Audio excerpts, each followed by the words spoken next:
Utilise-moi comme un simple instrument pour véhiculer ce message dans les cœurs des gens. Au nom de Jésus-Christ. Et donne-nous l'esprit de prière afin que nous prions encore ce soir. Nous promettons de te dire merci en signe de reconnaissance. Au nom de Jésus-Christ qui est notre Seigneur et Sauveur, nous avons ainsi prié. Amen. Amen. Est-ce qu'on peut acclamer le Seigneur? Que Dieu vous bénisse d'être ici présent, que Dieu vous bénisse d'être connecté sur Facebook, que Dieu vous bénisse, vous qui respectez le programme de prière, vous qui respectez ce programme, que Dieu se souvienne de vous, que Dieu vous récompense abondamment, pas seulement pour les sacrifices que vous faites, de jeûner, de prier selon les temps repartis de prière et avec les sujets que je vous donne chaque jour, mais aussi et surtout à cause de votre obéissance, car l'obéissance vaut mieux que les sacrifices. Amen. Nous sommes en train de prier ce soir et tout au long de la journée, nous avons fait la même chose. Nous prions pour le troupeau de Dieu que nous sommes.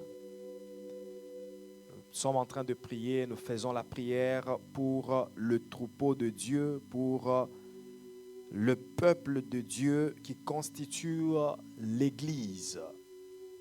Nous prions pour notre Église locale, mais aussi pour le corps du Christ. Alléluia. Est-ce que ces prières que nous faisons sont en train de te bénir? Est-ce que les sujets de prière d'aujourd'hui ont béni quelqu'un? Est-ce que ça t'a amené à la dimension de prière? Vous savez, quand vous priez et que cette prière vous bénit, vous aurez encore beaucoup plus d'inspiration aussi longtemps que vous êtes en train de prier. Vous sentirez que vous nagez facilement dans la prière, vous êtes inspiré.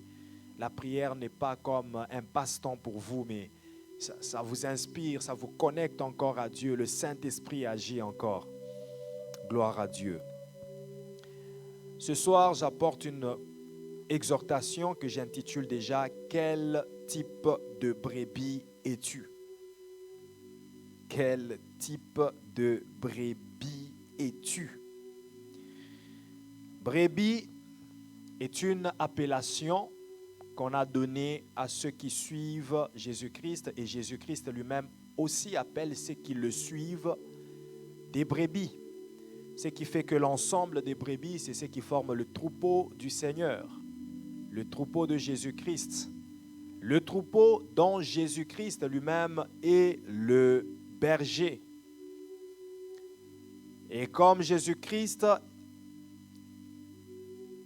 s'est retourné à sa dimension spirituelle et qui n'a pas de corps, il établit ainsi des hommes qui sont aussi des brebis du Seigneur, mais qui ont juste le mandat de diriger les autres brebis.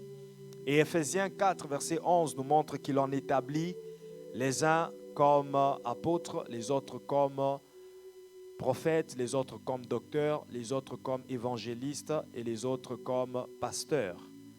Et ce sont ceux-là qui sont des bergers, mais plus les pasteurs. Parce que pasteur veut autrement dire berger. C'est lui qui encadre le troupeau d'une manière directe.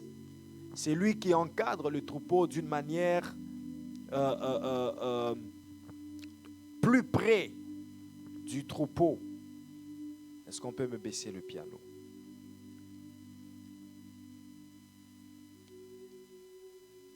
Donc le pasteur, c'est lui qui établit un contact direct et permanent avec les brebis.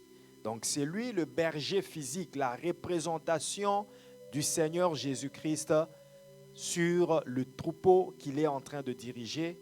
Le troupeau, c'est pour dire seulement sur l'église locale qu'il est en train de diriger, les membres qu'il est en train de diriger. Alléluia. Alors, quel type de brebis es-tu? quel type de brebis, parce qu'il existe différents types de brebis. Dans une même église, il peut y avoir différents types de brebis. Dans une même communauté, il peut y avoir différents types de brebis. Et bien aimé dans le Seigneur, par le profil de chaque type de brebis que je vais donner ce soir, j'aimerais que tu sois attentive pour détecter, identifier les caractéristiques de chaque type et ainsi analyser ta vie pour savoir dans quelle catégorie, dans quel type de brebis tu te retrouves. Et si tu es dans le mauvais type de brebis, je te conjure, je te supplie par les compassions de Dieu ce soir de pouvoir rejoindre la bonne catégorie, que tu sois le bon type de brebis. Alors le premier type de brebis que nous voyons, ce sont les brebis soumis à Christ. Je les appellerai aussi les brebis dociles. Je les appellerai aussi les brebis satisfaites. Quelqu'un peut dire avec moi brebis soumis à Christ? Dis brebis dociles. Dis encore brebis satisfaites. C'est comme ça que je les appelle, c'est comme ça que je les nomme. C'est la première catégorie des brebis. Amen. Nous lisons Jean chapitre 10, versets 22 à 28. Jean 10, 22 à 28.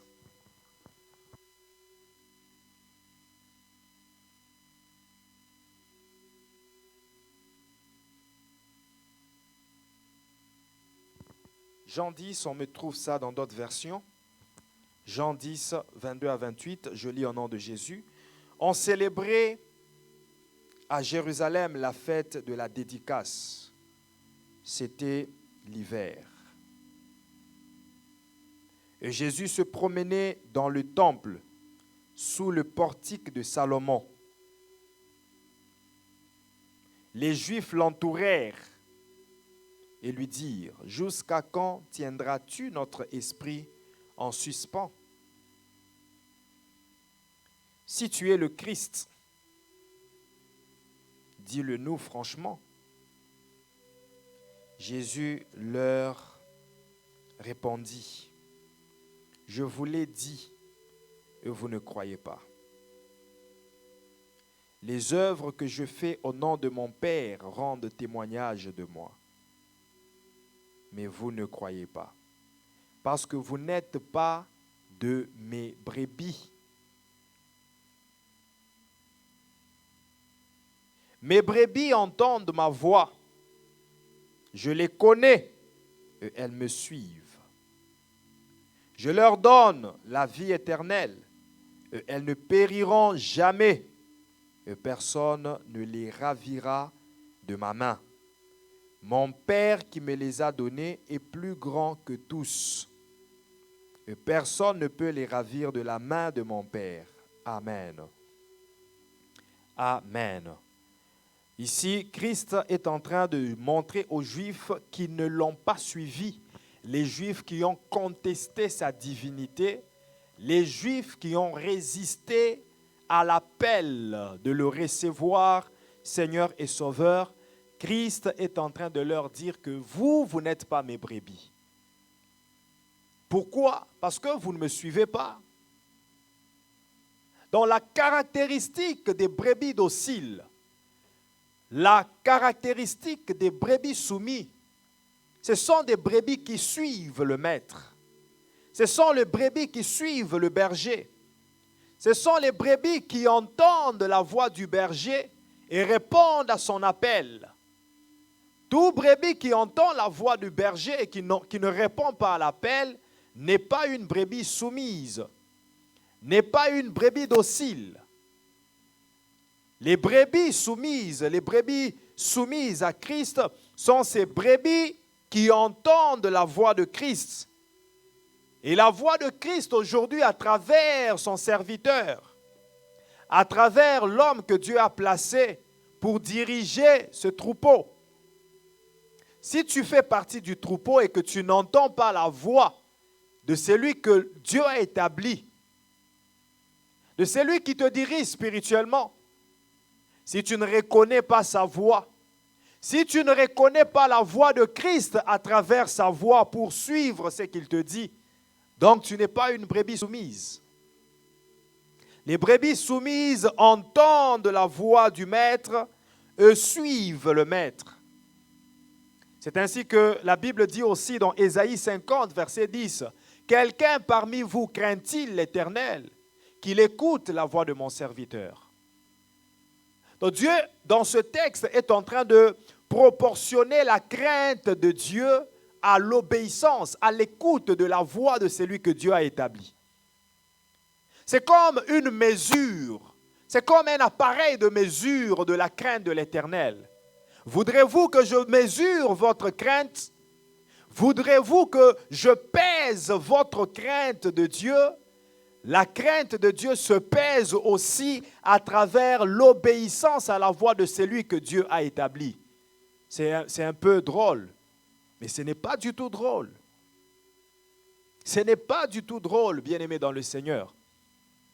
Je vous dis que ce n'est pas du tout drôle parce que ça sort de la bouche de Dieu. C'est Dieu qui établit ce principe. Tu dis que tu crains Dieu, écoute la voix de son serviteur. Donc si tu n'écoutes pas la voix de son serviteur, si tu ne reconnais pas la voix de Dieu à travers la voix de son serviteur, je dis bien, si tu ne reconnais pas la voix de Dieu à travers la voix de son serviteur, tu n'es donc pas en train de craindre Dieu, même si tu frapperais la poitrine et dirais « je crains Dieu ». Il y a un seul élément qui permettra à Dieu de reconnaître que tu le crains, c'est si tu écoutes sa voix par le biais de la voix de son serviteur. Mes brebis entendent ma voix et elles me suivent. Elles entendent ma voix et elles me suivent. Les brebis soumises à Christ se fient au berger. Elles sont douces, elles sont dociles. Ésaïe 1, verset 19. Si vous avez de la bonne volonté, si vous êtes docile, vous mangerez les productions de ce pays. Le berger ne donnera la nourriture qu'aux brebis qui sont dociles. La meilleure nourriture, on la donne qu'aux brebis qui sont dociles. D'ailleurs, les brebis dociles viendront elles-mêmes manger. Ce sont les brebis qui viennent par elles-mêmes. Lorsqu'elles voient le berger avec la nourriture, en train d'apprêter la nourriture, les brebis s'approchent, elles savent que c'est l'heure de manger. Et le bon berger, il donne la bonne nourriture au temps convenable. Et les brebis dociles ne choisissent pas le temps. C'est le berger qui choisit le temps convenable. C'est le berger qui connaît et qui reconnaît le temps convenable pour chaque nourriture. Mais aujourd'hui, il y a des brebis qui se choisissent le temps. Il y a des brebis qui se choisissent la nourriture. Ah, le pasteur nous prêche sur la sanctification. Je n'irai pas à l'église. Quand il commencera à prêcher sur la richesse, c'est là que j'irai à l'église. Donc, tu n'es pas une brebis docile. Une brebis docile reçoit la nourriture qu'on lui donne, car le bon berger donne la bonne nourriture au temps convenable. Quand c'est le temps pour la sanctification, il te parlera de la sanctification. Quoi que tu sois dans le péché, que ça te blesse, mais il te parlera de cela pour te guérir. Quand c'est le temps de la prière, il te parlera de la prière. Quand c'est le temps des enseignements, il donnera des enseignements. Quand c'est le temps des exhortations, il donnera des exhortations. À chaque temps, à chaque nourriture, son temps. À chaque nourriture, son temps. Et les brebis dociles se plient à cela. Ils se fient à la nourriture que le berger leur donne, car c'est pour leur croissance. Est-ce qu'une brebis docile peut me donner un amen? Apparemment, il n'y a pas de brebis dociles sur Facebook. J'ai un témoin, je vous suis tous. Et je peux voir qui est connecté, à moins qu'il y ait quelqu'un qui est connecté sans se manifester. Alors, si tu es une brebis docile, donne-moi un bon amen et je vais te parler encore. Les brebis dociles sont zélés. Ils sont persévérants. Quel que soit ce qui arrive, elles sont à côté du maître. Elles sont à côté du berger.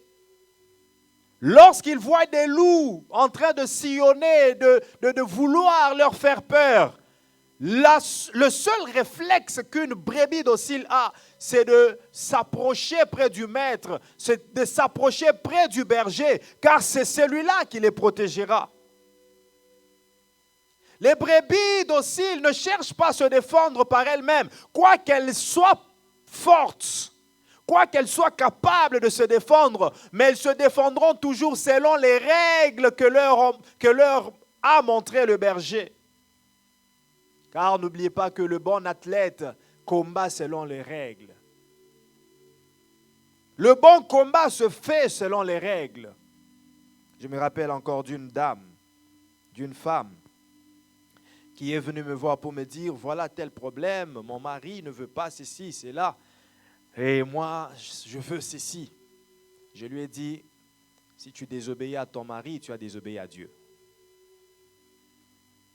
Il convient que tu obéisses à ton mari, mais plutôt que tu négocies avec lui pour pouvoir le convaincre. Mais cette femme pouvait aussi appliquer ses méthodes à elle, combattre selon ses propres règles. Mais elle est venue vers moi et c'est, il y a un berger. Je vais consulter les règles du combat pour savoir qu'est-ce que je dois faire. Et cela lui a coûté une victoire parce que ce qu'elle voulait, c'est ce qu'elle a reçu. Son mari a vu que sa femme lui obéit, elle est soumise. Mais qu'est-ce que je peux priver à cette femme qui m'obéit? C'est parce qu'elle a combattu selon les règles. Les bonnes brebis, les brebis dociles, combattent selon les règles du berger. La deuxième catégorie, le deuxième type de brebis que je peux vous donner ce soir, ce sont les brebis solitaires. Les brebis solitaires. Apparemment, on va finir en retard aujourd'hui. J'ai pris la parole en retard. Que Dieu nous fasse grâce parce que je dois quand même vous donner toute cette matière. J'ai à peu près 9 types de brebis que je peux vous donner. Les brebis solitaires, ce sont des brebis qui ne s'approchent pas du reste du troupeau. Elles sont isolées. Elles se gardent un peu au loin. Ce sont des brebis qui pensent que le reste du troupeau est plus meilleur qu'eux ou qu'elles. Le reste du troupeau est plus mature qu'elles. Elles s'isolent. Ce sont ces genres de gens qui se convertissent, viennent à Christ, entrent à l'église, mais mènent toujours une vie isolée. Une vie un peu retirée des autres. Ah, eux, ils prient déjà beaucoup. Moi, je ne sais pas prier. Ils s'isolent à cause de ça. Brebis isolées, brebis solitaires. Ce sont des brebis qui pensent qu'elles ne connaissent rien. Et c'est la raison pour laquelle elles ne doivent pas s'intégrer dans le groupe. Ce sont des brebis qui se laissent isoler, même pendant le culte. Elle a toujours sa place isolée, pas ensemble avec les autres. Après le culte, elles sont les premières à partir. Elle ne va pas saluer les autres. Ce sont des brebis qui ne entretiennent pas des relations, qui ne font pas des connaissances, qui se disent « je viens juste à l'église pour prier et puis je m'en vais ». Et c'est ainsi qu'elles ne grandissent pas dans la foi. C'est ainsi qu'elles ne grandissent pas spirituellement. Parce qu'elles se tiennent isolées. C'est ainsi qu'elles sont susceptibles de retourner facilement au monde. C'est ainsi qu'elles sont susceptibles d'attraper des maladies, des brebis qui se laissent isoler. C'est ainsi qu'elles sont susceptibles d'être attrapées par des loups ravisseurs. Parce que les félins, les animaux féroces, lorsqu'ils chassent, ils s'attaquent souvent à des brebis qui sont isolées. Les brebis solitaires. La troisième catégorie, le troisième type, ce sont les brebis ermites. Ces brebis restent éloignées du troupeau pour ne pas être tondues. Parce que, souvenez-vous que l'un des rôles, l'une des responsabilités ou l'un des devoirs des brebis, c'est d'être tondu. Les éleveurs des brebis, ils élèvent les brebis pour leur, laine. C'est pour la laine. Alors, à chaque saison, dès qu'il y a beaucoup de laine, dès que la laine a poussé, il faut qu'on tonde la laine. Il faut qu'on tonde la laine sur les moutons, sur les brebis. Alors, il y a des brebis qui restent isolées pour ne pas être tondues.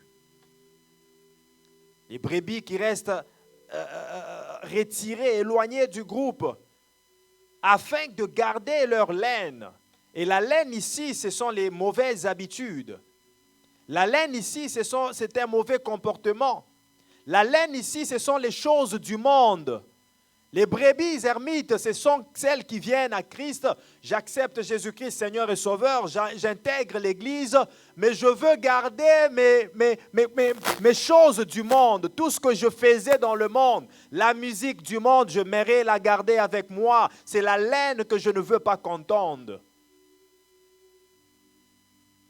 Les habitudes de calomnie, les habitudes de fornication, j'aimerais garder ça parce que c'est la laine que je ne veux pas qu'on tonde. Et même quand on prêche à l'église, ça entre dans l'oreille de gauche et ça sort à l'oreille de droite parce qu'elle n'est pas disposée à abandonner cette habitude. La laine qu'elle porte, qui pousse, elle ne veut pas être tondue de la laine. Et ce sont des brebis qui restent aussi éloignées pour ne pas se reproduire. Parce que l'élevage des brebis, c'est pour la reproduction. Une brebis doit donner naissance à d'autres brebis. Et lorsque nous venons en Christ, lorsque nous sommes sauvés pour sauver les autres. Mais il y a des gens, 5 ans, 10 ans dans le christianisme, mais qui ne font pas l'évangélisation, qui ne se reproduisent pas, qui ne gagnent pas d'autres âmes à Christ, parce qu'ils restent isolés, brebis ermites. Ce sont des brebis qui refusent d'être conduits, qui refusent d'être conduites, qui veulent se conduire elles-mêmes, qui refusent de se mettre sous la direction du berger. Lorsque le berger amène le troupeau dans une direction, les brebis ermites prennent leur direction, faisant semblant d'aller dans la même direction que les autres, mais par un chemin détourné. Ce sont des brebis, lorsqu'on dit on a prière, on a veillé de prière.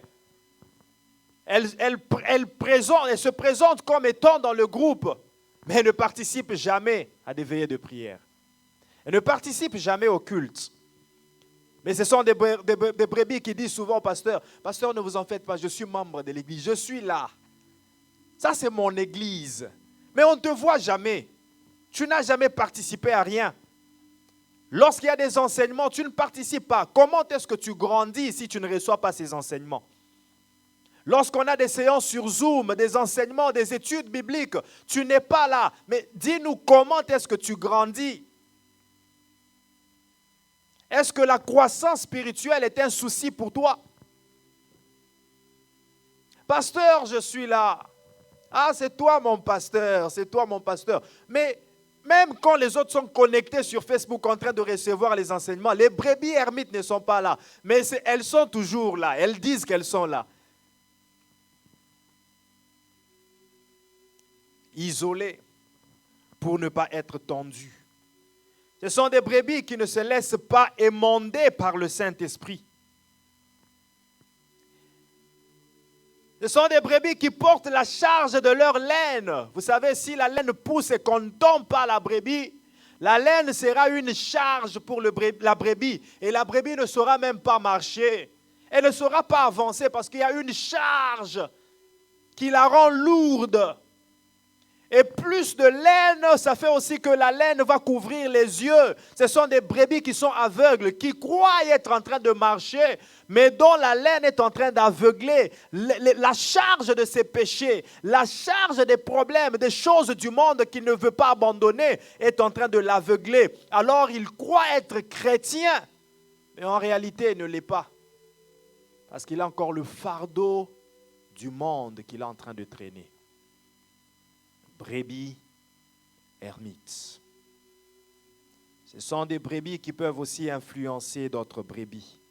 Par leur lourdeur, ils peuvent influencer les gens même dans l'assemblée, même pendant le culte. Ce sont des brebis lorsqu'on entend un sujet de prière. Quand tu le regardes, il t'alourdit aussi parce qu'il ne prie pas. Il est lourd, il reste assis, il regarde par-ci, par-là. Et ils influencent tout le monde dans leur environnement. Les brebis qui n'ont pas encore compris que je suis venu pour mon cas, je dois prier, je suis venu chercher la face de Dieu. Il se laissera être influencé par cette brebis qui ne chante jamais, qui ne danse jamais, qui ne prie jamais, qui ne vient jamais à l'église avec la Bible, qui ne fait jamais la lecture. Elle risque de t'alourdir. Les brebis ermites.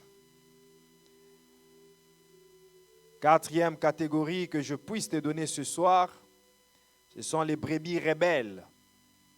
Je les appelle aussi brebis Judas, à l'image de Judas l'Iscariote. Ce sont les brebis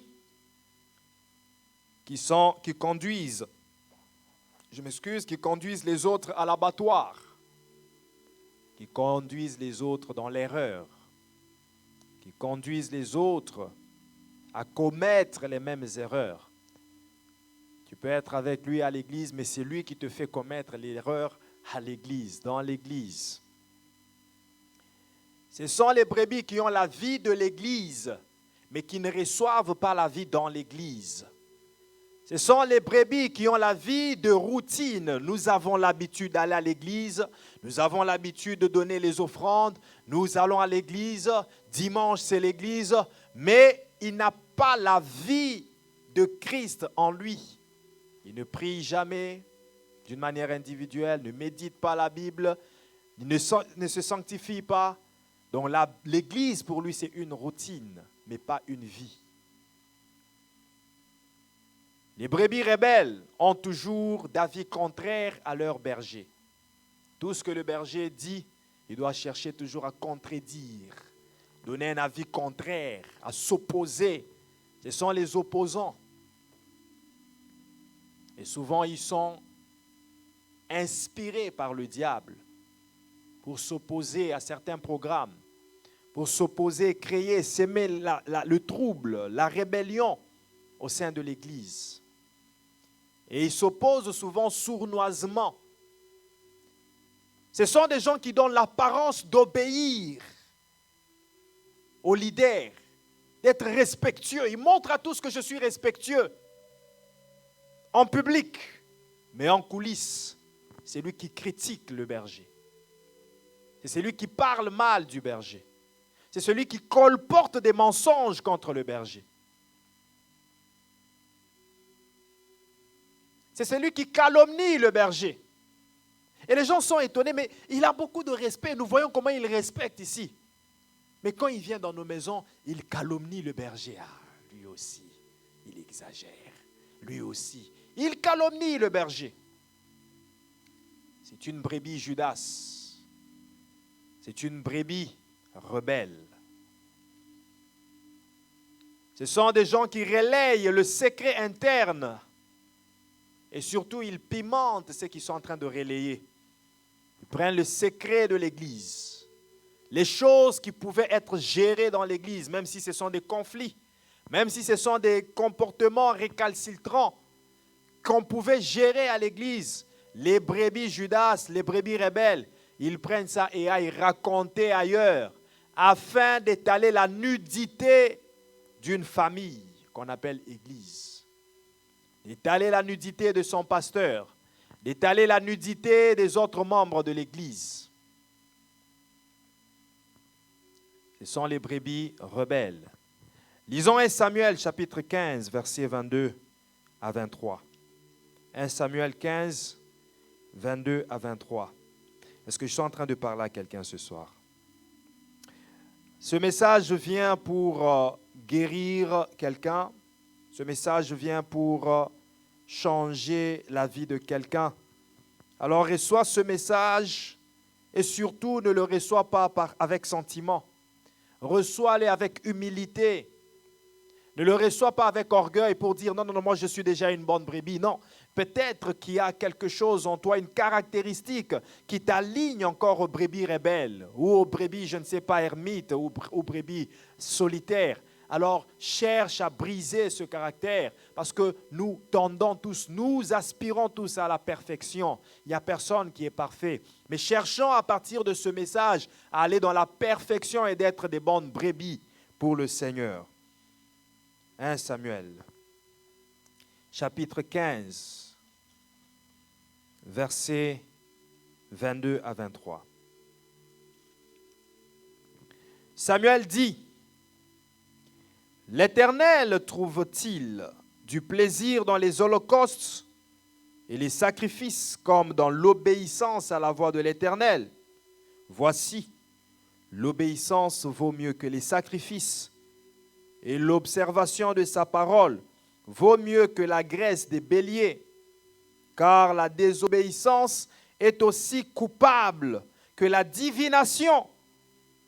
La résistance ne l'est pas moins que l'idolâtrie et les téraphim.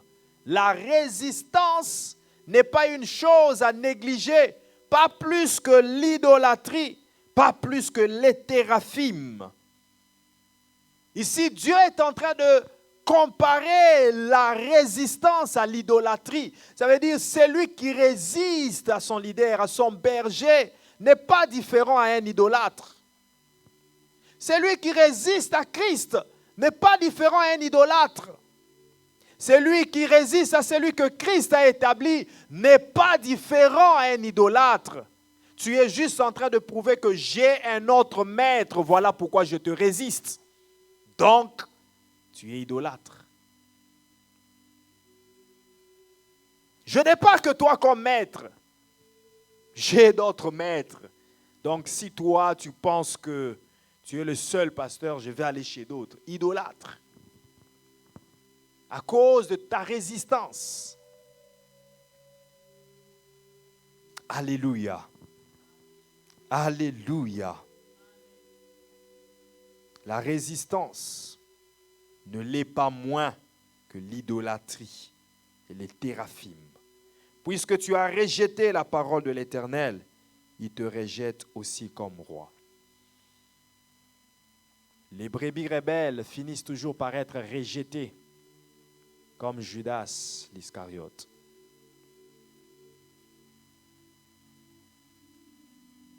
La cinquième catégorie, le cinquième type que je peux te donner ce soir, ce sont les brebis errantes. Les brebis errantes. Les brebis errantes ne sont jamais satisfaites de quoi que ce soit. Elles ne sont jamais satisfaites de ce qui se fait. La musique ne lui plaît jamais à l'église. L'adoration est trop froide.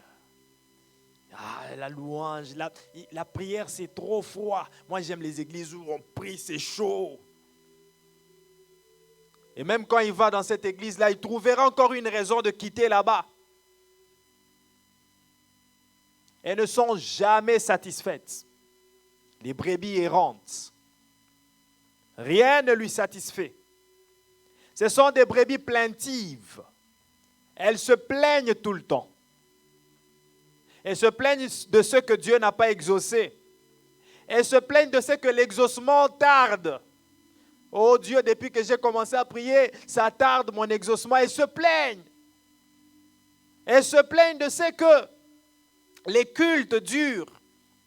Les cultes finissent toujours en retard. Mais lorsqu'elles sont dans les lieux de deuil, elles ne se plaignent jamais que ça prend beaucoup de temps. Lorsqu'elles sont dans les fêtes, elles ne se plaignent jamais que la fête, les mariés ne sont pas encore entrés. Elle peut attendre, même si les mariés entrent à 1h du matin. Elle sera là en train d'attendre. Mais quand elle est à l'église, elle regardera sa montre. Elle se plaint toujours. Elles se plaignent que la prédication d'aujourd'hui n'était pas pertinente. Elles se plaignent de tout. Vous savez, il y a une catégorie de gens, c'est comme s'ils sont faits pour se plaindre. Donc, quoi que tu lui donnes, il sera toujours en train de se plaindre. Ce sont des gens qui envient une vie, mais dès qu'il a cette vie-là, il se rend compte que j'enviais ça de loin, mais c'est pareil avec ce que j'avais. Et il commence aussi à se plaindre dans cette vie. Donc, tout ce qu'il fait, ça finira toujours par des plaintes. Se plaindre, se plaindre, se plaindre et se plaindre. Il se plaint de ce qu'il n'a pas de travail. Mais dès qu'il a un travail, il commence à se plaindre de ce travail-là, il faut se réveiller à 5 heures, il faut se réveiller à 7 heures, je rentre fatigué. Il se plaint toujours. Les brebis errantes sont comme ça, plaintives.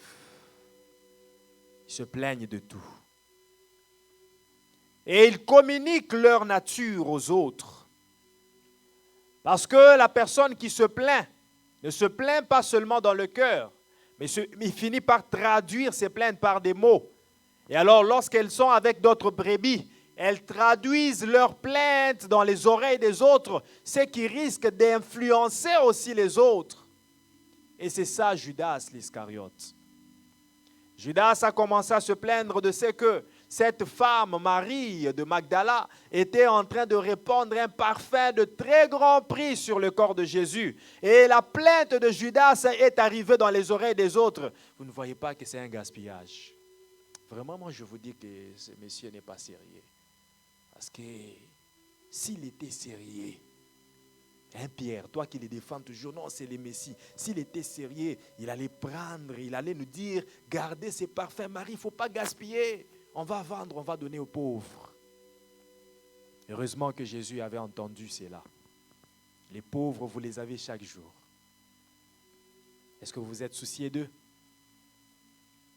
Mais cette femme, elle m'a embaumé. Elle m'a déjà embaumé pour le jour de ma crucifixion. C'est que vous n'avez pas imaginé faire. Les brebis errantes, elles se plaignent. Elles se plaignent. Tout ce qui vient dans sa vie n'est pas bon. Il faut qu'elles se plaignent pour ça. Plainte sur plainte. Les brebis errantes sont toujours mécontentes. Découragement, c'est leur caractéristique. Elles parlent toujours de manière dont les choses ont été faites. Mais elles ne s'impliquent jamais à faire quelque chose. La chorale n'a pas bien chanté aujourd'hui. La décoration de l'église n'est pas bonne. Ah oui, elles parlent toujours de la manière dont les choses sont faites. Mais elles-mêmes ne s'impliquent jamais pour dire « je peux faire ceci, je peux améliorer telle chose, je vais m'engager à améliorer ça ». Brebis errantes. Je te donne une 6e catégorie, un 6e type. Les brebis impudiques. Les brebis impudiques. Ce sont des brebis qui font partie du troupeau de Christ. Membres de l'Église, prétendant avoir accepté Jésus-Christ, Seigneur et Sauveur, mais vivant toujours dans l'impudicité. Et pire encore, amenant même cette impudicité à l'Église. Baratinant les sœurs à l'Église, sans l'intention de les marier, couchant avec elles, se donnant des rendez-vous ailleurs, se rencontrant au culte, non pour venir prier, mais c'est un lieu de rencontre amoureux pour eux. L'Église devient un lieu de rencontre. Comme cette sœur, je ne peux pas la voir chez elle, je ne peux pas débarquer chez elle.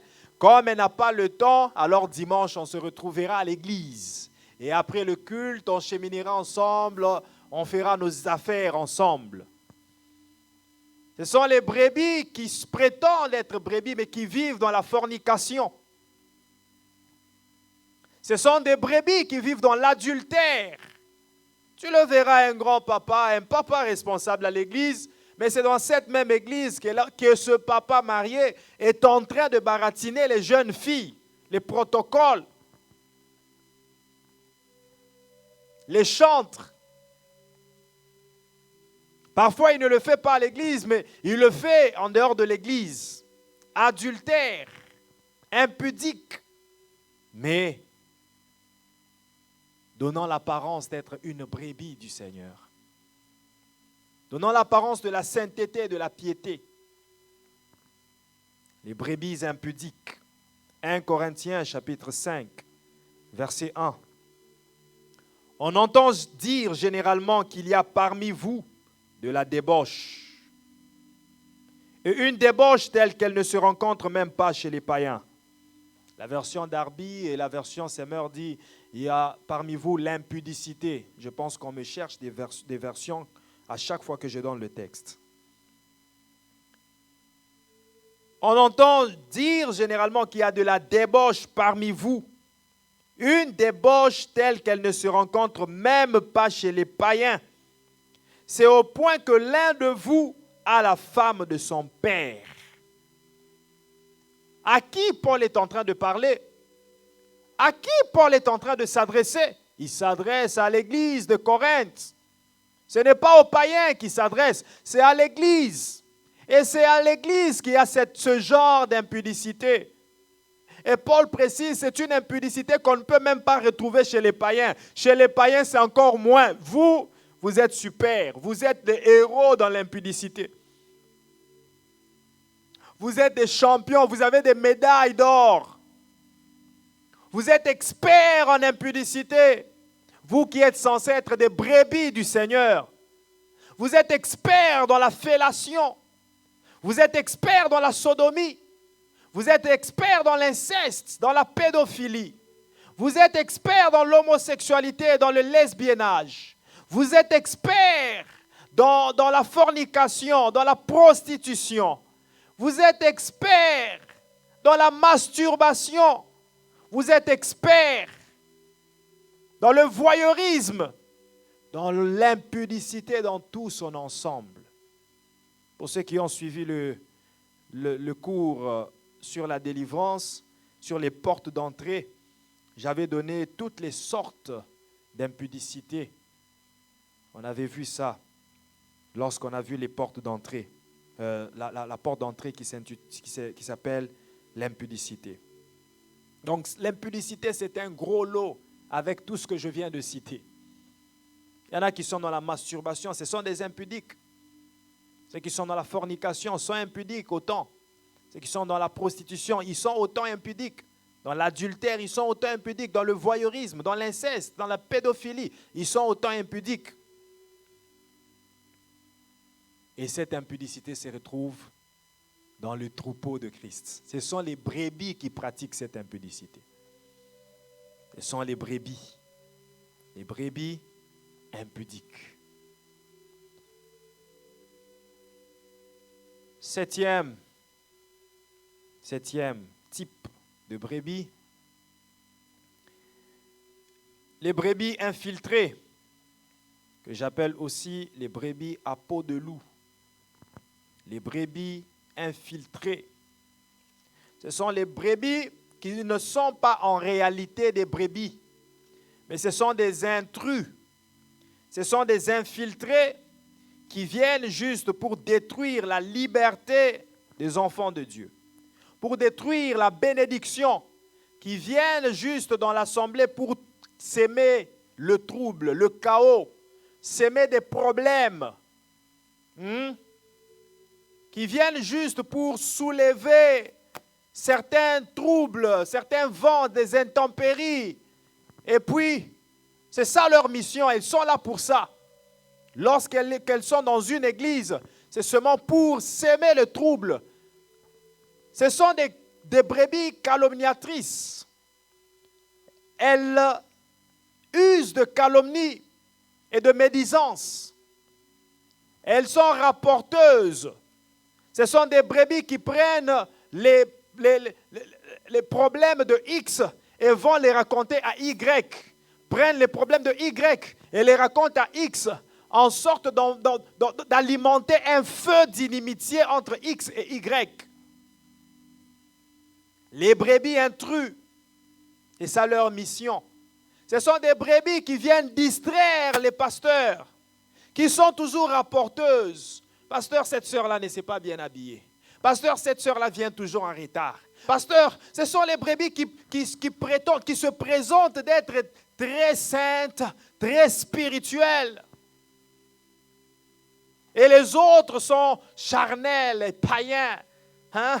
Moi, je prie beaucoup. Pasteur, tu laisses la modération aux gens qui ne viennent même pas à l'école des ouvriers. Nous, on est là, on prie beaucoup. Très saint, saint, saint, saint. Mais en réalité, elles ont une mission de détruire le ministère de ce pasteur, de détruire l'Église en sémant du désordre. Elles travaillent silencieusement, très lentement, mais elles s'assurent que leur mission est en train d'être accomplie petit à petit jusqu'au résultat escompté. Les brebis infiltrées, ce sont des brebis qui n'ont jamais accepté Jésus-Christ, Seigneur et Sauveur. Ils l'ont accepté faussement. Ils l'ont accepté par apparence. Elles ont la parole en elles. Elles peuvent modérer, chanter, faire tout. Mais elles ne pratiquent pas la vie de Christ. Elles ne pratiquent pas la parole de Dieu. Leur mission, c'est seulement créer le trouble dans l'assemblée.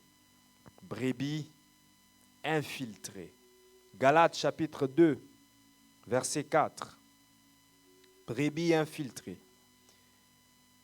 Je vais lire à partir du verset 1. 14 ans après, je montai de nouveau à Jérusalem avec Barnabas, ayant aussi pris Tite avec moi. Et ce fut d'après une révélation que j'y montai. Je leur exposai l'évangile que je prêche parmi les païens. Je l'exposai en particulier à ceux qui sont les plus considérés, afin de ne pas courir ou avoir couru en vain. Mais Tite, qui était avec moi et qui était grec, ne fut même pas contraint de se faire circoncire. Et cela à cause des faux frères qui s'étaient secrètement introduits et glissés parmi nous pour épier la liberté que nous avons en Jésus-Christ, avec l'intention de nous asservir. Il dit qu'il s'est introduit des faux frères. Nous l'appelons frère, nous l'appelons sœur, mais en réalité ce n'est pas une vraie sœur, ce n'est pas un vrai frère, c'est un faux frère. C'est une fausse sœur qui n'est pas vraiment convertie, qui n'est pas même là pour se convertir, mais qui est là pour perturber. Et Paul est en train de dire pour nous asservir, c'est-à-dire pour nous assujettir, pour que nous devenions esclaves. Ce sont des gens qui viennent et qui veulent prendre le contrôle, qui veulent même diriger le leader de l'Église. Ça veut dire qu'ils s'opposent à tout ce qu'il fait afin de lui imposer leur manière de faire les choses. Il y a des brebis qui ne se soumettent pas aux ordres et qui présentent aux leaders, qui présentent aux bergers que nous voulons que les choses se passent comme ça. Brebis infiltrées. Nous ne voulons pas que les choses se fassent de la manière dont tu as tracé, même pas de la manière dont Dieu t'a révélé. Nous voulons que les choses se fassent autrement. Et cela par imposition, cela par résistance. Et c'est comme ça que les brebis infiltrées fonctionnent. C'est comme ça que les brebis infiltrées fonctionnent. Pour ne pas trop prendre du temps, nous allons à l'autre catégorie, c'est la 8e catégorie, les brebis pythons. Les brebis pythons. Les brebis pythons. Les brebis pythons sont aussi les brebis qui donnent l'apparence d'être chrétiens, qui donnent l'apparence d'être serviteurs, servantes de Dieu, qui te chantent à l'église, tu n'as pas idée, qui te pleurent pendant le service, tu n'as pas idée. Lorsqu'il commence à prier en langue, tu te dis, il dort avec les anges. Celui-là, non, il voit Dieu tous les jours. Celui-là, c'est celui qui tient même le sceptre de Dieu près du trône de Dieu. C'est celui qui nettoie, qui cire le sceptre de Dieu. La manière dont il parle en langue, non, non, non, non, non. C'est celui qui a l'habitude de cirer les chaussures de Dieu.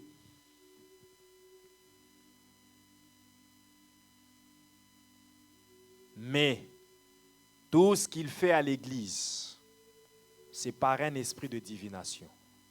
Il n'a pas le Saint-Esprit en lui. Il a un autre esprit, soit un esprit de rébellion, soit un esprit de divination, soit un esprit satanique quelconque. Mais il se faufile, il se fait paraître comme un serviteur de Dieu, un bon modérateur, un bon dirigeant de chorale, un bon frère, zélé pour arranger les chaises, zélé pour la technique, zélé pour tout. Mais ce n'est pas par l'Esprit de Dieu qui fait tout ça. C'est juste un hypocrite. Un hypocrite. Un hypocrite. Actes chapitre 16, verset 17. Actes 16, verset 17. Actes 16, verset 17. Disons à partir du verset 16. Comme nous allions au lieu de prière, une servante,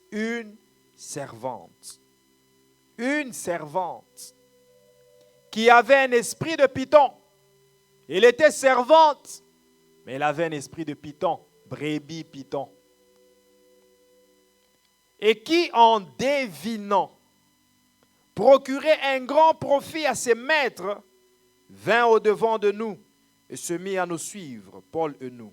Elle criait, ces hommes sont les serviteurs du Dieu très haut, et ils vous annoncent la voie du salut.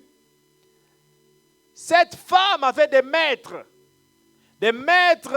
divinateurs, qui lui envoyaient, elle, d'aller donner des messages prophétiques en devinant.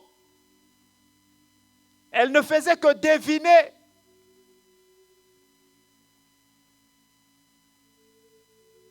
Elle devinait le passé des gens. Quand elle regardait quelqu'un, montre-moi ta paume de main. Je vois que tu es né d'une mère mongo et ton père est du Bandundu. Je vois qu'à ta naissance, tu étais tombé malade. Et là, tu trembles. Tu dis, cette femme est prophétesse. Pas prophétesse. Elle ne prophétise pas par l'Esprit de Dieu. C'est l'esprit de Python.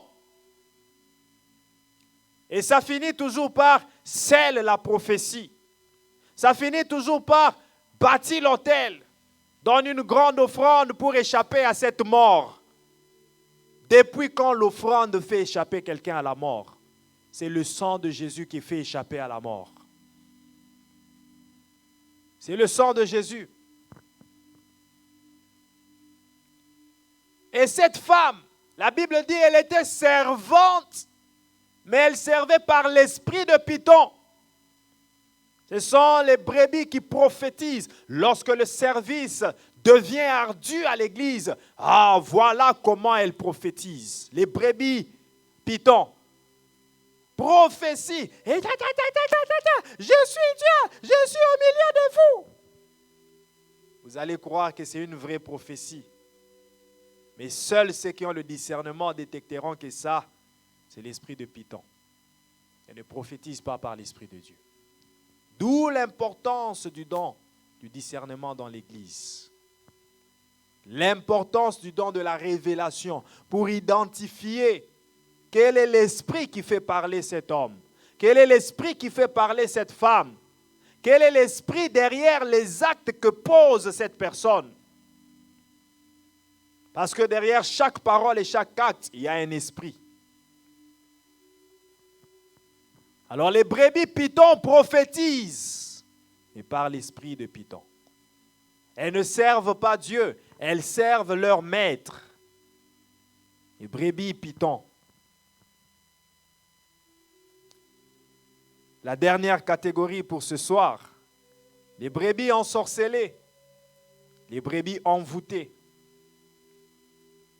Mais qui les a envoûtées? Qui les a ensorcelées? Bien évidemment, un sorcier. Parce que ne peut ensorceler qu'un sorcier. Il n'y a qu'un sorcier qui peut donner la sorcellerie. Il n'y a qu'un sorcier qui peut envoûter. Et il y a des brebis qui ont été envoûtées. Des brebis qui sont ensorcelées par les sorciers. Pourquoi? Parce que le don de discernement n'a pas été utilisé pour identifier les sorciers au sein de l'Église. Oui, parce que les sorciers s'infiltrent aussi dans les églises. Lorsque l'Église n'a pas la vie de prière, lorsque le feu ne s'allume pas, lorsque l'Église n'a pas la vie de sanctification, lorsque la voix du Saint-Esprit est négligée, l'Église sera dans la distraction.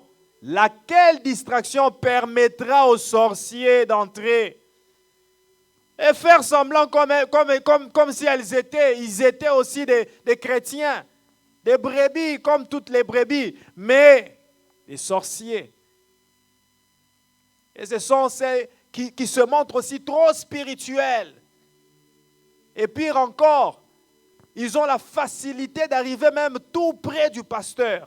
C'est eux qui forment le cercle du pasteur. Ils font tout dès qu'ils sont dans des églises pour être les bras droits du pasteur. Ainsi, ils auront la facilité d'envoûter le pasteur. Imaginez-vous si un pasteur épousait une femme sorcière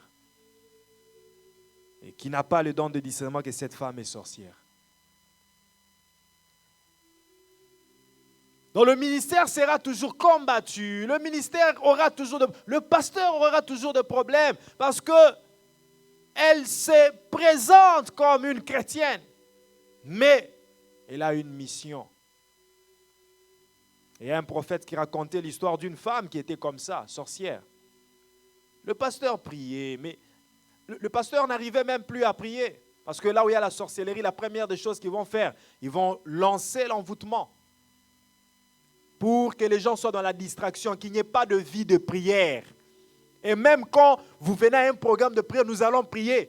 Mais dès que vous entrez, elle lance l'envoûtement. Vous sentez une lourdeur, une fatigue terrible à prier. Là, le modérateur est là. Priez, priez. Les gens sont là. Quelle lourdeur. Voilà pourquoi faites attention quand vous venez à l'église. Soyez toujours armés de l'esprit de prière. Quand vous sentez qu'il y a une faiblesse, comprenez que cette faiblesse-là, cette fatigue-là n'est pas normale. Et cette femme-là, le pasteur, toutes les nuits, ne faisait que dormir. Dormir. Même pas le réflexe de se réveiller, toujours fatigué, cassé, pas de vie de prière.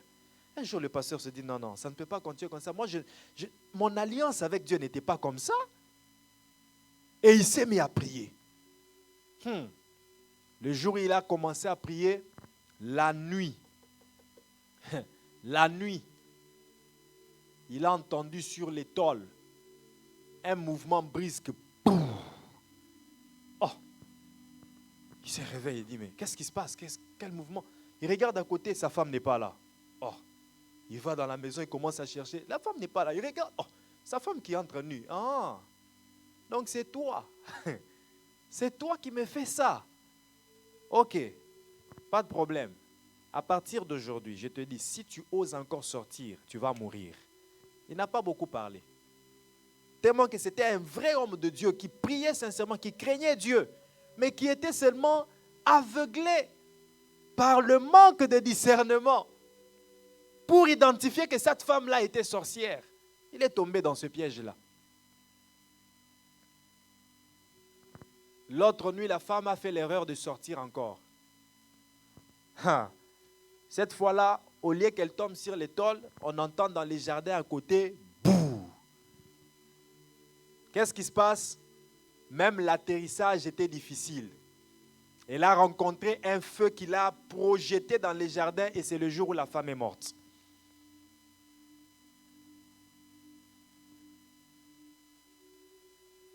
Il y en a qui s'infiltrent comme ça, comme étant des collaborateurs du pasteur qui fait tout ça, qui fait ceci, mais avec un esprit de sorcellerie, avec une mission d'envoûter. Et il y en a même aussi des pasteurs qui sont eux-mêmes sorciers et qui envoûtent le peuple. Nous parlerons des leaders demain. Je pense que je frôlerai ce point-là.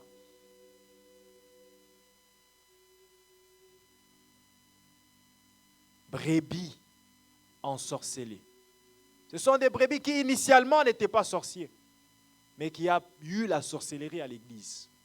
Parce qu'il s'est fié à tout le monde. À cette sœur-là, oh, allons-y, mangeons chez nous, faisons ceci. Une sœur qui s'attache comme ça, mais qui n'a pas de vie de prière. Que tu n'as pas su identifier quel est l'esprit qui lui conduit. Elle te donne tout. Sans discernement, tu prends tout, tu manges tout. Oui. Et puis finalement, tu te retrouves dans son monde. Toi qui étais venu à l'église pour prier, mais te voilà ensorcelé à l'église. Et tout ça arrive. Quelqu'un peut se poser la question, comment est-ce qu'à l'église de Dieu, la sorcellerie peut entrer et jusqu'au point même d'ensorceler les autres? Ça arrive lorsqu'il n'y a pas de vie de prière, lorsque le feu n'est pas entretenu, lorsque les gens ne se donnent pas la prière et lorsque les gens ne marchent pas dans la mise en pratique de la parole de Dieu, lorsque les gens ne se sanctifient pas, en commençant par les leaders de l'Église. Pas seulement les leaders, tout le monde doit observer ce genre de vie. C'est ça, cette vie qu'on a individuellement chez nous et que nous amenons à l'Église, cette vie de feu de prière, cette vie de feu de sanctification, c'est ce qui fera qu'il n'y aura pas d'infiltrés. Ils ne peuvent pas s'approcher parce qu'à chaque fois qu'ils s'approchent, ils rencontreront le feu. Et s'ils font l'erreur de s'infiltrer, ils seront identifiés. Parce que là où il y a la prière et là où il y a la sanctification, le Saint-Esprit ne fera qu'alimenter les dons. Et il ne peut pas manquer le don de discernement.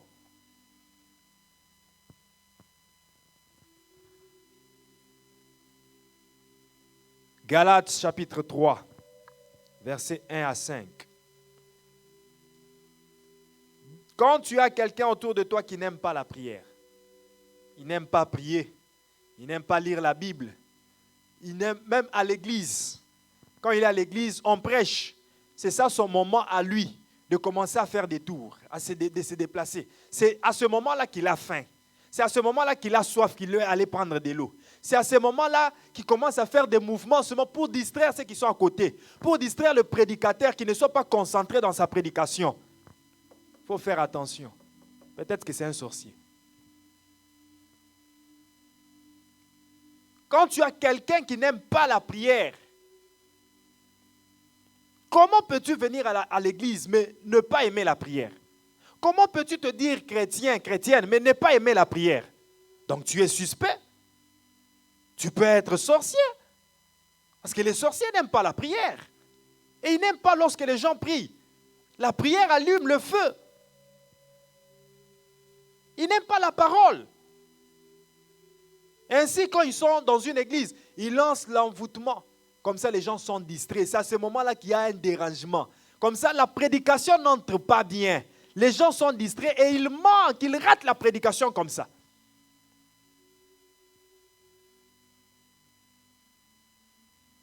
Galates 3, versets 1 à 5. Cherche-moi ça dans d'autres versions. Surtout Semeur. Ô Galates, dépourvus de sens, qui vous a fasciné, vous aux yeux de qui Jésus-Christ a été peint comme crucifié? Voici seulement ce que je veux apprendre de vous. Est-ce par les œuvres de la loi que vous avez reçu l'Esprit ou par la prédication de la foi? Êtes-vous tellement dépourvus de sens? Après avoir commencé par l'Esprit, voulez-vous maintenant finir par la chair?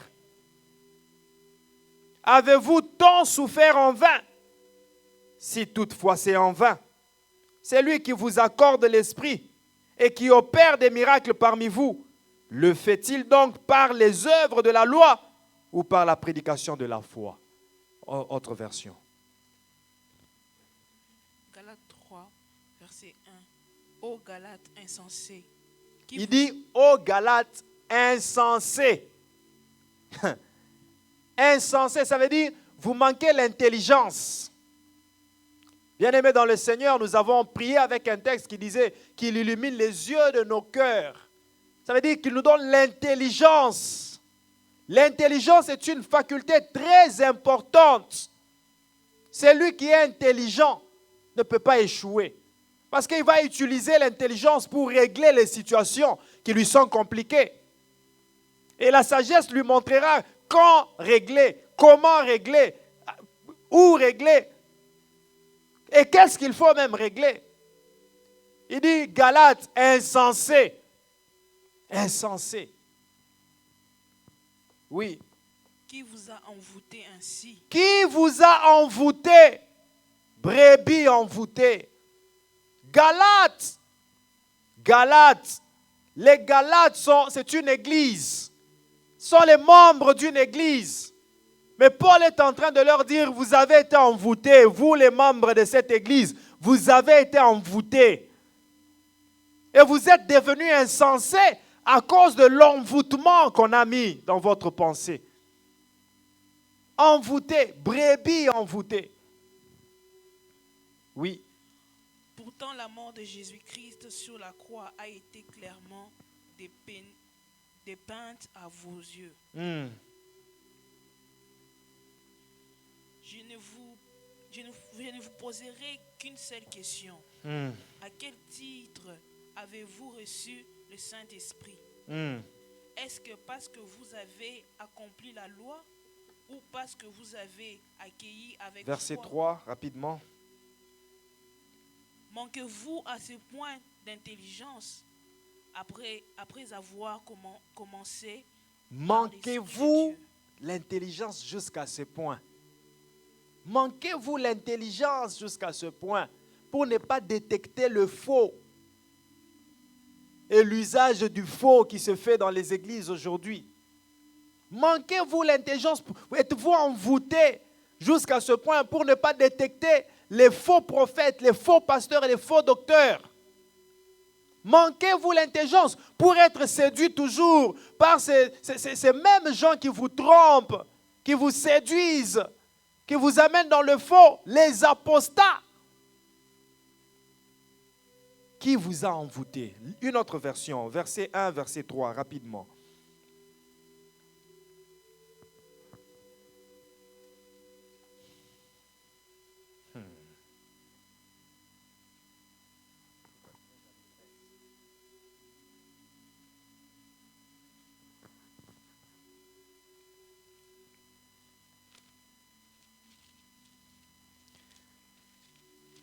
Bien-aimé dans le Seigneur, j'aimerais que tu prennes conscience ce soir. Ne sois pas une brebis qui vit la vie chrétienne par hasard. Cherche à savoir qui tu es. Cherche à savoir, de par toutes les caractéristiques données ce soir, tu te retrouves dans quel type. Et si tu es dans le mauvais, prends l'engagement d'abandonner le mauvais. Si tu as été envoûté, ensorcelé, prie que la puissance du Saint-Esprit te touche ce soir pour te délivrer de l'envoûtement, te délivrer de la sorcellerie. Il est écrit, Exode 22, verset 23, si je ne me trompe pas, tu ne laisseras pas vivre la sorcière. Tu ne laisseras pas vivre la sorcière.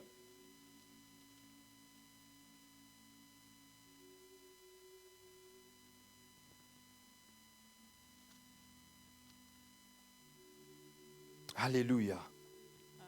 Alléluia. Bien-aimé dans le Seigneur, prends l'engagement ce soir. Prends l'engagement d'être la brebis soumise à Dieu, d'être la brebis docile, d'être la brebis qui craint Dieu. Décide, toi, de quitter la nature impudique, la nature rebelle, judaïque, la nature infiltrée. Décide-toi de ne pas rester solitaire, de ne pas être une brebis ermite, de ne pas être errante qui te promène d'église en église cherchant quoi, on ne sait jamais. Décide-toi de ne pas être une brebis envoûtée, ensorcelée. Et surtout de ne pas être une brebis python, de ne pas être une brebis vipère. Les brebis ensorcelées sont des brebis vipères parce qu'elles sont là sournoisement, comme si de rien n'était. Mais lorsque le feu est allumé, c'est là que les vipères sortent du feu par la chaleur du feu pour mordre n'importe qui qu'elle va rencontrer sur son chemin. Ne sois pas une brebis vipère. Nous allons prier. Nous allons prier. Est-ce que Dieu a parlé à quelqu'un? Alors, du fond de ton cœur, prends l'engagement. Et nous allons aussi prier pour que le troupeau de Dieu ait le don de révélation, de discernement, pour identifier, pour détecter le faux, les sorciers, lorsqu'ils voudront entrer sur ton chemin, dans ta maison, dans ton rouage, pour t'envoûter, t'ensorceler, bloquer tes affaires, bloquer ta vie de prière, que Dieu puisse te le révéler et que tu puisses les vaincre par le feu du Saint-Esprit. L'Église de Dieu doit toujours allumer le feu. Et désormais, chaque mois, le dernier vendredi, nous aurons une veillée de prière, allumant le feu. Nous aurons toujours des séances de prière et des prières et des prières, mais aussi des séances d'études bibliques et d'enseignement pour conduire le peuple de Dieu dans la sanctification. Élevons nos voix, rendons grâce à Dieu pour sa parole, prions au nom de Jésus. Merci Père, merci Seigneur Jésus-Christ. Merci de nous parler, merci Seigneur de nous donner ce message en ce temps. Oui Seigneur, nous en avions besoin. Nous avons besoin de ce message Seigneur. Nous avions besoin de ce message en ce temps où le diable se déguise en un ange de lumière. Nous avions besoin de ce message, Seigneur, en ce temps où tu es en train de nous bénir, en ce temps où tu es en train, Seigneur, de nous agrandir, de nous accroître dans cette communauté pour que nous soyons vigilants, prudents, aux loups qui sont en train de s'avancer, aux loups qui veulent s'infiltrer. Oui, Seigneur éternel, nous en avions besoin pour aiguiser le don de révélation, le don de discernement. Nous te disons merci, Seigneur Jésus. Nous te disons merci, Père, pour ce message, au nom puissant de Jésus. Bien-aimé, commence à prier. Commence à prier, demande à Dieu de faire de toi une brebis qui entend sa voix et qui suit son chemin. Une brebis soumise à Dieu.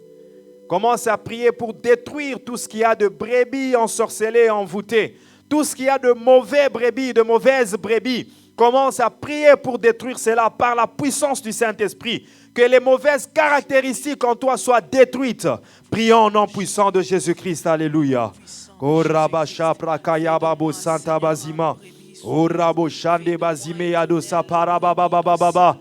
prions pour le troupeau du Seigneur. Nous prions pour le troupeau du Seigneur. Seigneur, envoie ta puissance. Envoie ta puissance. Envoie ta puissance. Envoie ta puissance pour détruire tout ce qu'il y a d'envoûtement, d'ensorcellement, tout esprit de python. Oh Seigneur, comme tu as délivré cette femme, l'esprit de python est sorti d'elle. Seigneur, ce soir, que le feu du Saint-Esprit s'allume et chasse tout esprit de python, et chasse tout esprit d'ensorcellement, chasse tout esprit de sorcellerie, tout esprit d'envoûtement, au nom puissant de Jésus. Que le feu du Saint-Esprit s'allume. Oh Rabashapra Kaidaso, Iparabashanda Bazima, et Sopra de Chandeke, Irababababa, Isepara de Chande, Rekaide Sontobobo, irabashandeke, iparade sante bazima, iseparade shanda bazima, korabababababa, ou separade shandekai, que le feu du Saint-Esprit s'allume et consume toute mauvaise caractéristique, la calomnie, la médisance, la lourdeur, le manque de vie de prière, que cela soit consumé, chassé loin du troupeau, chassé loin du troupeau, chassé loin du troupeau. Oh rabababababa, iseparababa, le manque d'intelligence, le manque de révélation, que cela soit détruit, que cela soit vaincu au nom puissant de Jésus. Oh rabaché karabai, rakai de sontobobo, isepara de chande, et raba santa bazima, iparababababa. Yandalababo shande, uraba santa bazima, e robobobobobobo, ou separakaidaso, rekaide shanda bazima, enda robo shande, iparababababa, uraba shanda bazima, e robo soprakaide shande, inderebo shanda bazima, iseparakaidaso, rokoide shanda bazima, inde robo shanda bazima, estarababababa, korabo shekeriabo sante, iseparaba shanda bazima etarabababa korabo shende kaidaso losa para de shande rekaide sontobobo ise para kaidaso iraba shande. Prie bien aimé dans le Seigneur. Orabababababa ou se para kaida shande. Commence à prier et demande à ce que tu sois rempli du don de discernement, du don de révélation, le don de discernement. Demande le don de discernement. Demande le don de révélation. Que tu ne sois pas aveugle, que tu ne sois pas envoûté, que tu ne sois pas insensé, que tu ne manques pas d'intelligence, mais que ton intelligence soit aiguisée, que ton intelligence soit ouverte. Le don de discernement. Prie. E rababa shande be, ise paraba shande koi, robobo santa bazima, e naraba shende kai, e rababa baba baba, e sapara de shande ke, robo santa bazima, inderebo shende kayados, robobo santa bazima, e sta robo shike rabaya, e rabo shande ke, i paraba shande ke, koriabo shanda bazima, ise paraba baba baba. Donne-moi, Seigneur. Réveille en moi, actualise en moi, rétablis en moi le don du discernement, le don du discernement, le don du discernement, le don du discernement, le don du discernement. Koriaba shabarababa, robo santa bazima, inderebo shande, réactive en moi le don du discernement, que mes yeux s'ouvrent, que les yeux spirituels voient. Bien-aimé, prie afin que tes yeux spirituels soient toujours ouverts pour voir pendant que tu dors, que tu rêves des choses, que Dieu te montre des choses, que tes oreilles soient ouvertes pour entendre, que tu sois toujours aux aguets, que tu sois toujours informé, que les anges de Dieu t'informent de toute personne qui veut venir chez toi, de toute personne qui est autour de toi, que le Saint-Esprit t'informe de toute parole qui sort de la bouche d'une personne, de tout acte qui est posé. Oh, que le don du discernement soit ton partage. Prie. Et rababababos, yandarabababos, Koriabo shanda bazima, keriabo shende kaidaso, oriabo shanda bazima, enda rabababababa, ostaraba shande ke, luste paraba shande, inderebobo santa bazima, erobo sopra kaide shande, iparabababababa, osta parade shande, inderobo santa bazima, ise para kaide shande, oraba sapra kaida she, inderobo santa bazima, ise para kaide she, rokoide sonto bobo, ise para kaida shi, rokoide santa bazima, ise parakai, irabo shande, masopra de kaide shi, robo santa bazima, inderebo shanda bazima, ise para kaida so, robobo santa ke, iraba shende kaida so, o rabababababa, o raba shanda bazima. Illumine les yeux de mon cœur. Commence à prier que Dieu illumine les yeux de ton cœur, qu'il illumine les yeux de ton cœur, que Dieu illumine les yeux de ton cœur. Masopra kaya baba baba, o raba shanda bazima. pour que tu sois une brebis digne du Seigneur. Que les yeux de ton cœur soient illuminés. Les yeux de ton cœur soient illuminés. O rabo shekarabayato. Enda raba santa bazima. Esta robo shekarabababa. Enda robo sante ke. Ise para de shande. Rokoi de sonto bobo. Manderebo shande, iparakaida so, ruba shekarabayato, ise parabashande, inderebo shanda bazima, iste parakaida she, koriabo shanda bazima, enda robo shendeke, ise parababababa, koriabo santeke, iparakaida she, uraba santa bazima, eraba shende kaida so, urabo shanda bazima, inderobo shanda bazima, ise parakaida she, rekaide sonto bobo, maso prakaida shande, iparaba shanda bazima, enda robo shende kai, luste paraba shande, Yandala baba baba baba, Koria baba sante, Use parakai, Rekoi de Shanda bazima, Endara baba baba baba, illumine les yeux de mon cœur, illumine les yeux de mon cœur, Masopra de Shande, Koria bo santa bazima, Esta robo shande, Iparaba baba baba, Robo santa bazima, Iparakai da shande, Rekai de sonto bobo, Ise para de shande, Inderia bo shanta bazima, Ise para baba baba, Koriabo shendeke, Iparakai de sonto, Rokoi de shanda bazima, Ise parakai da so, Rekai de shanda bazima, Enda raba shande, Koria baba baba baba, Maso prakai de shande ba, Ora baba santa bazima, Mande sopra de shekete, Ruba santa bazima, Ise parakai de shande, Era baba baba baba, Usa parakai da shanda ba, Rokoi de sontobo shanda bazima, Ise parabo shandeke. Au nom puissant de Jésus-Christ, nous avons ainsi prié. Amen. Père Tout-Puissant, c'est toi le bon berger. Nous sommes les brebis de ton troupeau. Nous voici devant toi afin que tu nous émondes, que tu nous tailles, que tu nous donnes la nature que tu veux. Fais de nous ce que tu veux que nous soyons. Fais-nous croître spirituellement. Que cette église soit constituée des gens qui croissent spirituellement, qui se développent spirituellement. Je ne prie pas seulement pour ceux qui sont déjà là, mais aussi ceux que nous rejoindrons, ceux qui nous rejoindraient dans les temps futurs. Seigneur, fais en sorte qu'à chaque fois qu'il y a de l'ajout, que ces gens nouvellement ajoutés entrent dans le style de vie de prière, dans le style de vie des enseignements, dans le style de vie de fraction de pain, dans le style de vie de communion fraternelle, dans le style de vie de sainteté, dans le style de vie des brebis soumises à Christ. Au nom puissant de Jésus. Père, que ton esprit nous aide par sa puissance à nous débarrasser du mal, du péché sous toutes ses formes. Que le péché ne soit jamais une excuse, ne soit jamais défendu par qui que ce soit, mais que chacun ait la soif, le courage, la volonté, le zèle et la persévérance d'abandonner ce péché et de marcher dans la sanctification pour une très grande gloire. Donne-nous l'esprit de discernement et que ton feu soit toujours allumé dans cette église. Au nom de Jésus-Christ, nous avons ainsi prié. Nous disons 3 fois, merci Seigneur Jésus-Christ. Amen.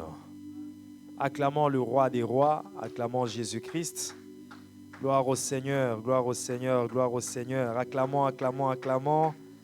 Acclamons, acclamons, acclamere, acclamere, acclamere, acclamere, acclamere, acclamere, acclamere. Acclamons Jésus. Gloire au Seigneur Jésus-Christ. Amen.